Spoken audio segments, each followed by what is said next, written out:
Yeah, my name's Eric Hirschman. I am a technologist who focuses on Africa. I come from Kenya and Sudan, and I am a blogger as well as a application developer for mobile and web.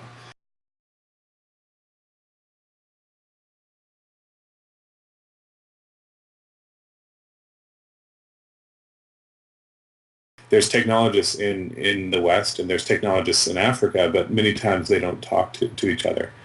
So one of my roles is to help bridge that as well. Um, is the gap becoming smaller?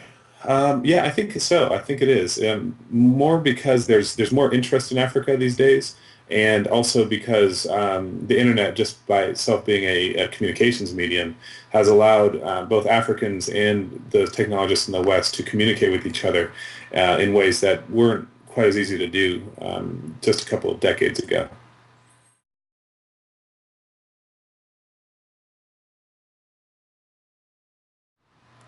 Well, as many as there are anywhere else.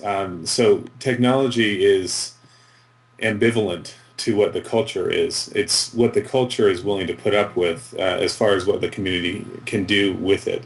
Um, so for instance, we're seeing some interesting things come out of South Africa. Like we have Mixa, which is a good example of a mobile social network that's grown up, used a lot by teens and young 20-somethings.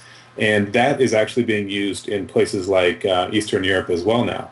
That's their second largest growth area, and it comes from South Africa. I'll use the example of Ushahidi as well. It's a technology that's come from Africa and being used around the world, from India to Mexico to places in Europe and Asia as well. Um, and so what we're starting to see is that it doesn't matter where you are, if you have the ability and access to get online and to start learning how to code and doing different things, you can create software that's usable both locally and internationally.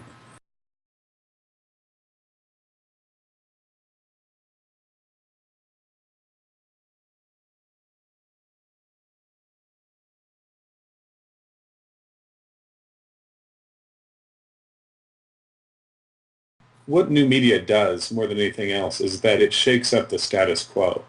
New media, being the internet or mobile phones or the applications built upon them, allow the normal hierarchies to be shaken up and changed in ways that they can't control any longer.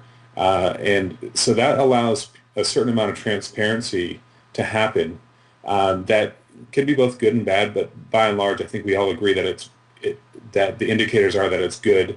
Um, and that's why we're creating things like Ushahidi, like what I do, is it's allowing people who have little to no access up to those who do have a lot of access to shine a spotlight on what's going on around them and allow them to say what's happening in their own lives outside of the normal mechanisms.